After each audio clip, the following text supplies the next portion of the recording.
Welcome to the Great Detectives of Old Time Radio. From Boise, Idaho, this is your host, Adam Graham.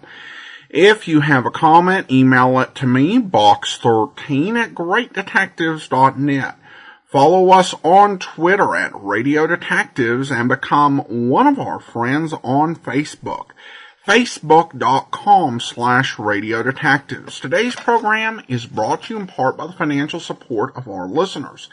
And I want to go ahead and thank those who sent in some one-time support to P.O. Box 15913, 15913, Boise, Idaho 83715. And I want to thank Thomas and Gary and Scott for doing that. Thank you so much. You can also send along one-time donations, support.greatdetectives.net, or use the Zelle app to box13@greatdetectives.net. You can also become one of our ongoing Patreon supporters for as little as $2 per month, just by going to patreon.greatdetectives.net. And I want to thank our latest Patreon supporters. Thank you to Deborah, who came on board at the rookie level of $2 per month, and Ashika, who's supporting us at the detective sergeant level of $7.14 or more per month. Thank you so much for your support. Well, now it's time for today's episode of Box 13, and the episode title is Speed to Burn.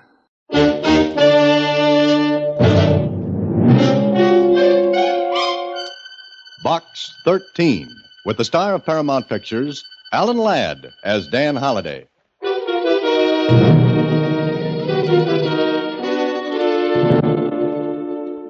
Box 13, care of the Star Times. I've read your advertisement asking for adventure. I think this will be it. I'm asking you to solve an impossible situation, but one that must be solved. Next Wednesday, drive out on Route 36 at exactly noon. You'll come to a 5-mile speedometer check. Maintain a speed of 72 miles an hour over the distance. You will be passed by a 1938 car going 100 miles per hour. The car will sound its horn. When you hear it, pull over to the side and stop.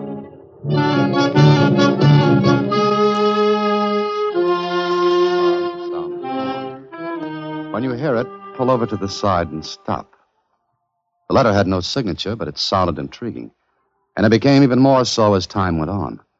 That is, what little time there was.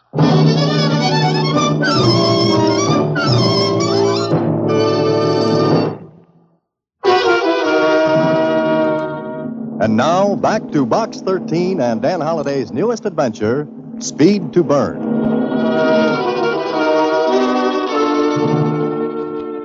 100 miles an hour? Mr. Holliday, that's dangerous. Yes, it is, Susie. That's what makes this letter so interesting. I'd like to see a 1938 model do 100. Why? Isn't it possible? Possible, yes, but not probable. Why not? Susie, in the course of time, things wear out. Even a car has to give up sometime. Oh, the letter isn't signed. And that's another thing that tells me to take this on.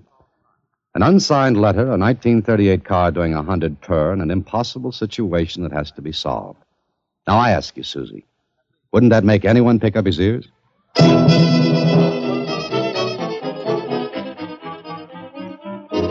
At exactly noon that Wednesday, I turned into Highway 36, a long, level stretch of concrete that ribboned out in front of my car, just asking to be burned up. I looked at my speedometer. The needle hung at 60. Up ahead, I saw the first sign on the road shoulder. The sign read, "Start speedometer check here." I stepped on the accelerator and watched the needle pass 60 and move to 65. 68, then 70. Just as the nose of my car pushed over the start of the check run. In my rear-view mirror, the road in the back was clear. No cars, no traffic at all. I hit 72 miles per hour and stayed there. The road slipped by underneath, and the scenery on the side was a flashing blur of color. Then I looked in my rearview mirror again, and suddenly there it was. A car that ate up the distance between us as though we were attached by some invisible elastic that pulled us together. And then, before I knew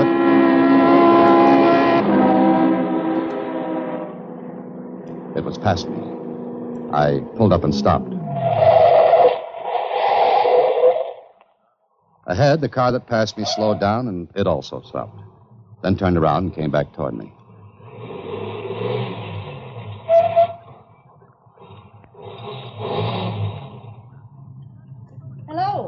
Hello there.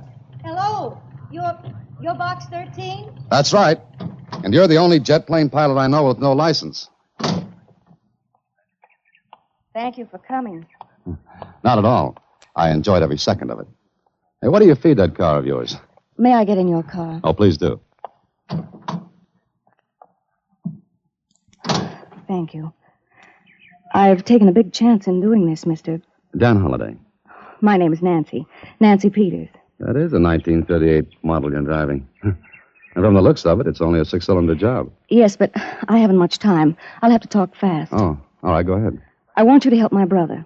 Is he the impossible situation you mentioned in your letter? Yes. He has a prison record. And now he's mixed up in something he can't get away from. Will you help? Oh, now, just a minute, Miss Peters. Your car may do 100 without batting a carburetor, but I work a little slower.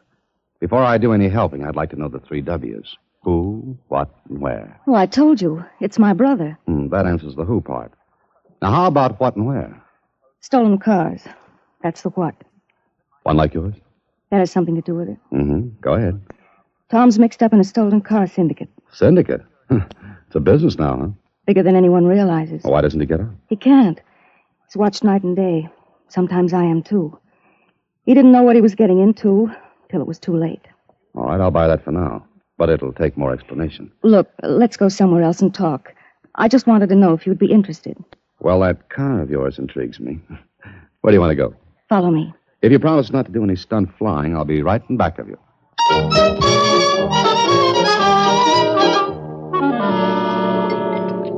More coffee, Miss Peters?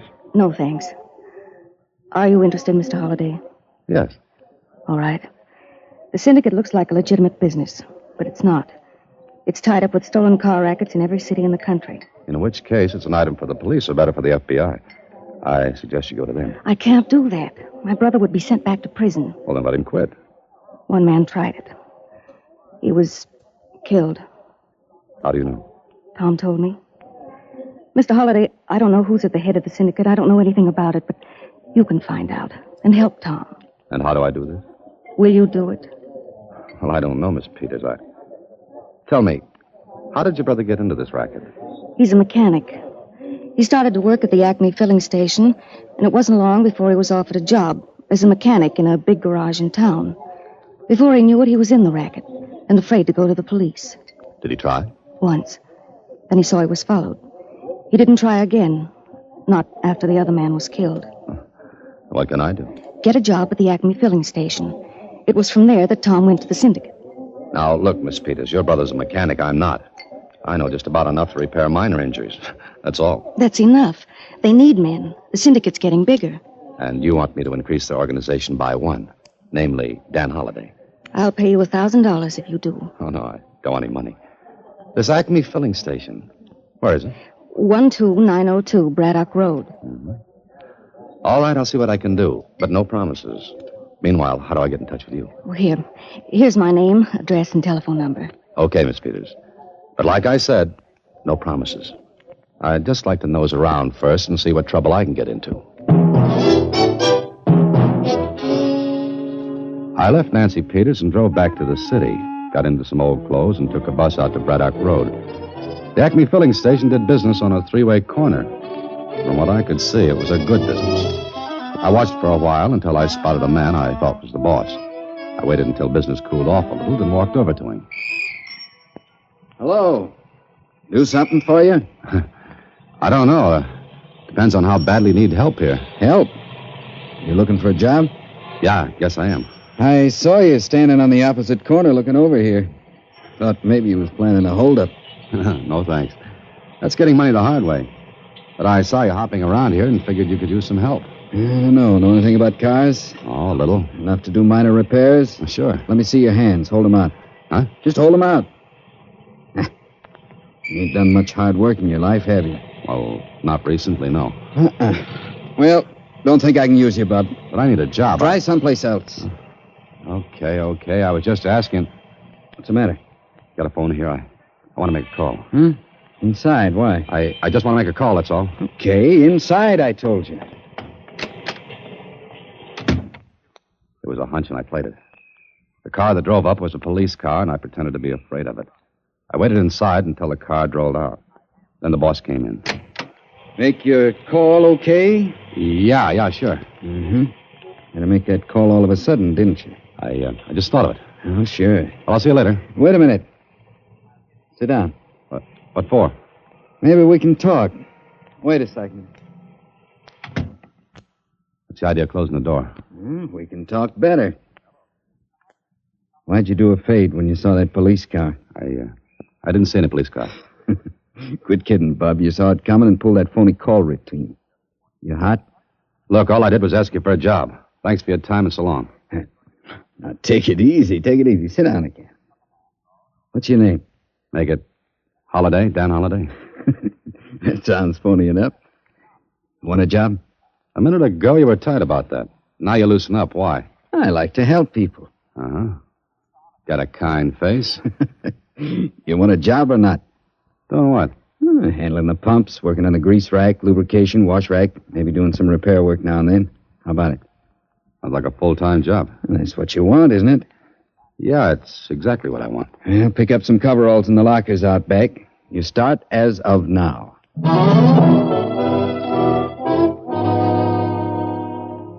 So I went to work. And I learned about cars. I rented a room near the station at night, read books on automotive repairs. And I waited. Waited for the next move, which came one morning just after I'd reported for work. Holiday. Hey, Dan. Yeah? Come inside a minute, will you? Right away. Pull the door shut. What's the trouble? No trouble at all. You know, you're getting to be a pretty good mechanic. Well, I learned fast. There's not quite enough work around here for a good mechanic. I thought maybe you'd like to make more dough. Do I get a raise? Not from me. But I can send you to somebody who needs mechanics. Needs them bad. Thanks. Who's the guy and where is he? You go to 714 South Elm, to the Southern Auto Works. And here, give him this card.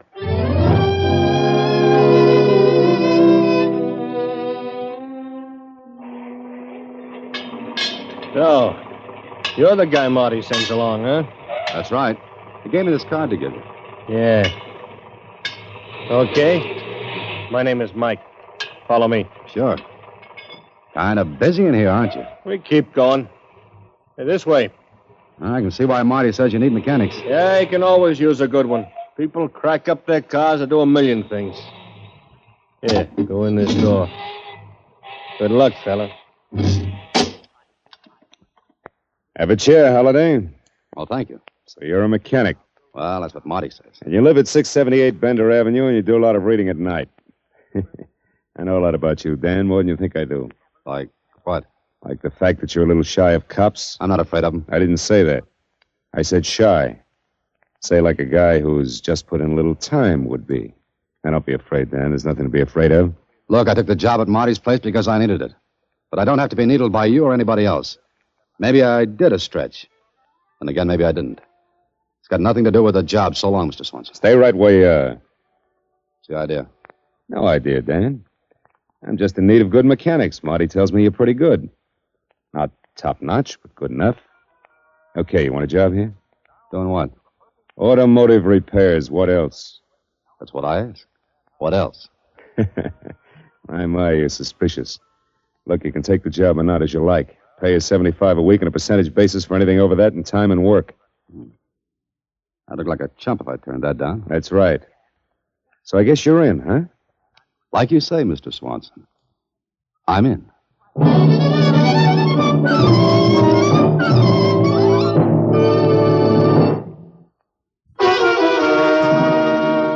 And now back to Speed to Burn, another Box 13 adventure with Alan Ladd as Dan Holiday.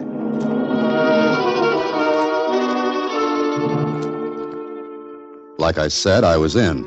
But in what? It looked like a legitimate business. The big garage did a roaring trade, and it seemed on the level. Mike, the man who took me to Swanson's office, stuck close to me, so I had no chance to snoop around. Then one day I was called into Swanson's office. Well, Dan, everything all right? As far as I know, everything's fine. Why? Got any objections to working at night? No, not at all. As long as the pay is time and a half. It's better than that. It's double. Special job? Yeah, you might call it that. Now, good to you at keeping your mouth closed. Well, I'm not the talkative type. I suppose you know you've had a tail on you ever since you've worked here. No, I didn't know. What's the idea there? Well, you're an ex-con. I thought that was gone by the boards, forgotten. It is. But it's a funny thing. I've had a checkmate on you, and I can't find a record of any Dan Holliday serving time anyplace. Got anything to say? Nothing, except maybe you looked under the wrong name. Yeah, that's what I figured.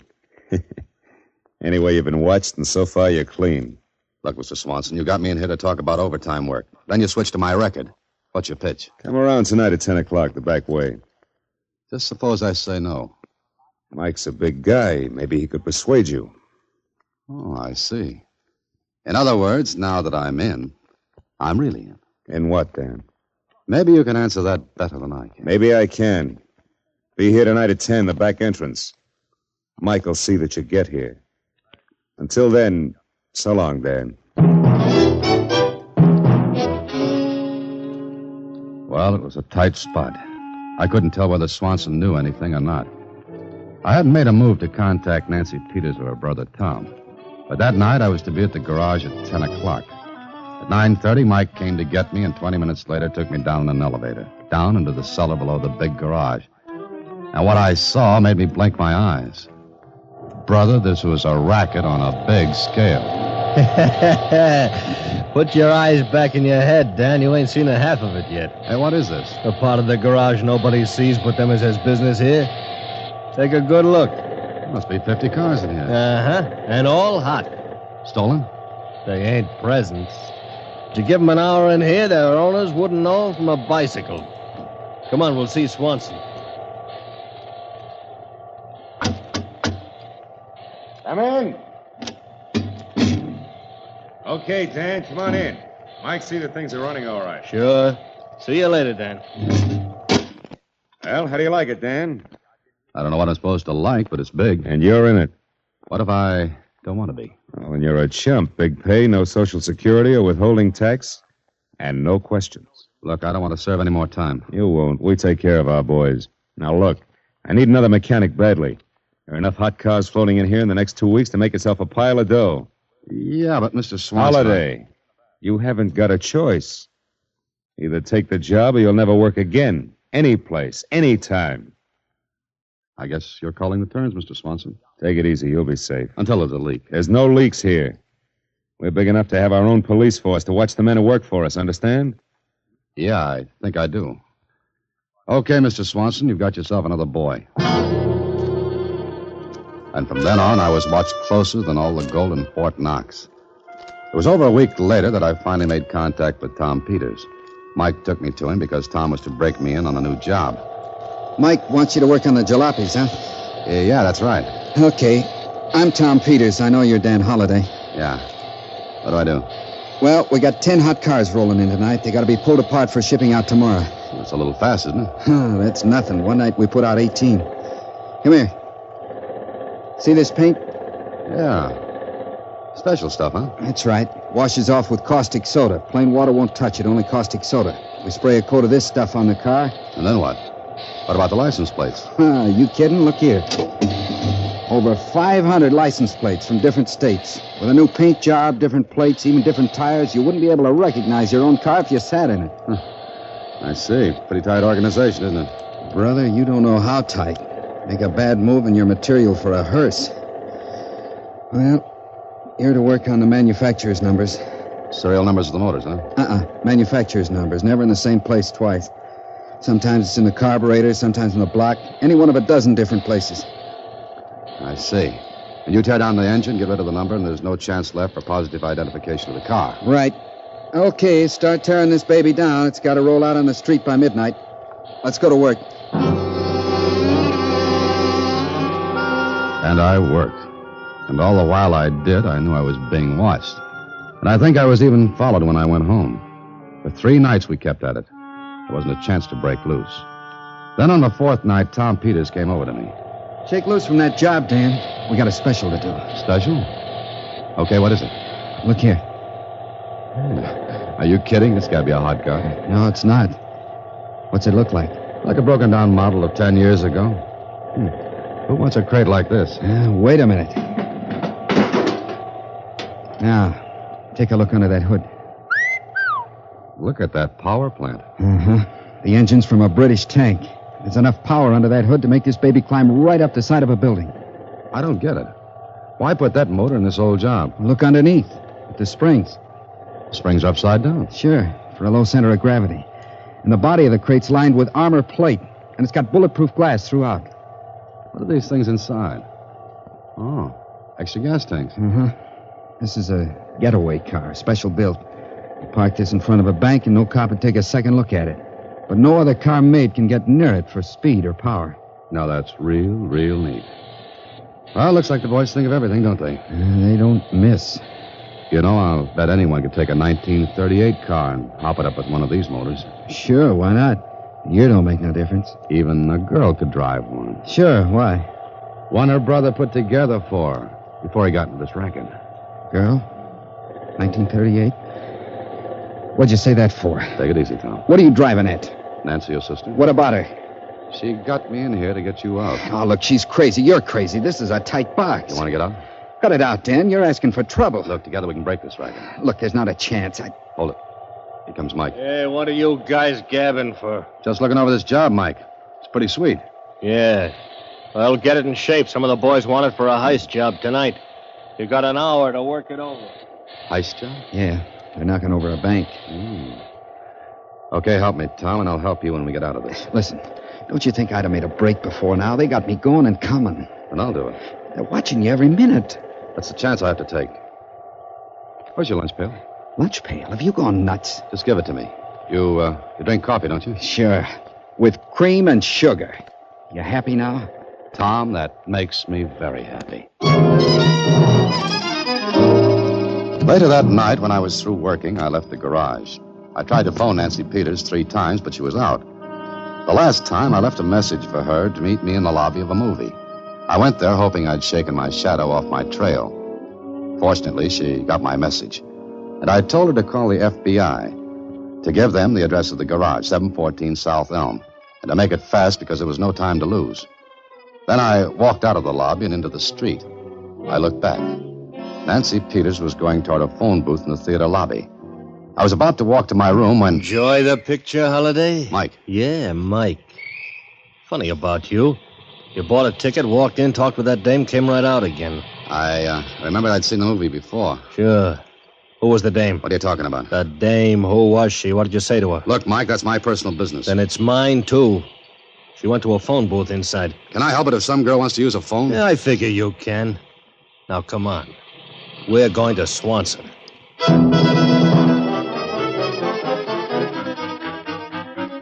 All right, Dan, who was the girl? What'd you say? I never saw her before in my life. Just a chance acquaintance, huh? You could call it that. You're lying. All right, you know everything. Not quite, but I... Wait a minute. Suppose your name is Dan Holliday. Suppose it is. I got an idea. Sit still while I look through the phone book. Funny, I never thought of this before. Let's see. Holiday Dan. Well, you're in the phone book. There's only one Dan Holliday. That makes me unique among the holidays. What does it make you? Not a sucker, Holliday. Sit still, make a move, and I'll make a nice round hole in your head with this. Now we'll see.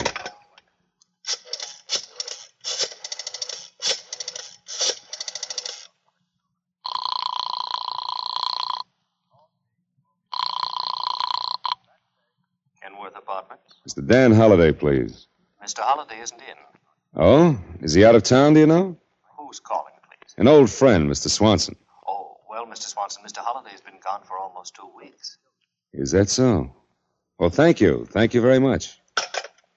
You've been gone 2 weeks, Holliday. It just about ties in with the time you've been here. Okay, Swanson, so I'm in the phone book, and you found out I'm not at my apartment. What does that prove? That's what I'm going to find out. And if I... Boss, there's a raid coming our way. The tip-off boys just flashed the red. All right, move the hot cars out back. Get all you can. Notify all branches we're shipping a load tonight. Tell the drivers to take the ones that aren't ready and run them in the river. Right. Holliday, you're going with me. Get going. That dirty thing do the job? Yeah, come on. Getaway car in shape? Yeah, it's all set. Now, Holliday, you're going to see why we're never caught. What's wrong, Mr. Swanson? We have a stoolie with us, Peters. Stoolie? But... That's right, Peters. A stoolie. Clear out. There's a raid coming. Mike, warm up the car. Sure. She's okay. Nothing to worry about. In, Holiday, get in. Okay, you're the boss. Let's go, Mike, up the ramp. Right.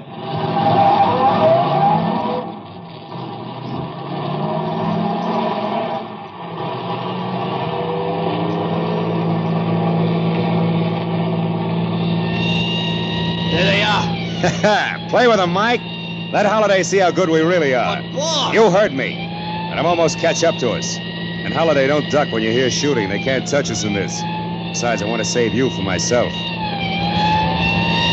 They're right on our tail light, boss.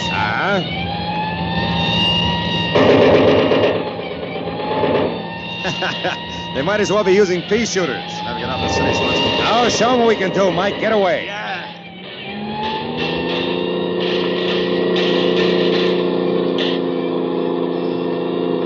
See, Holiday, they're almost standing still. Okay, Mike, head for the state line. Hey, something's gone haywire. What's the matter? You said this car was in shape. Yeah, it was. Get going, you idiot. Can't get me started. The engine's going dead. Run on the curb. We'll make a run for it. Pull in, Mike. Pull in. Oh, no, you don't. Hey, Mike, help me. You dirty rat, you.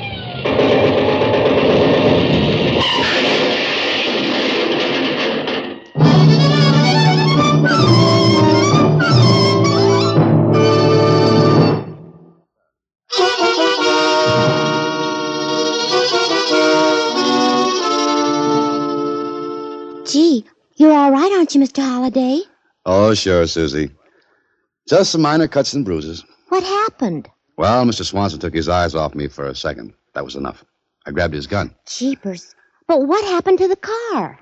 Susie, put enough sugar in the gas tank of any car and it'll give up and die real soon. You see, it clogs the feed line. Oh. I took the sugar from Tom's lunch pail.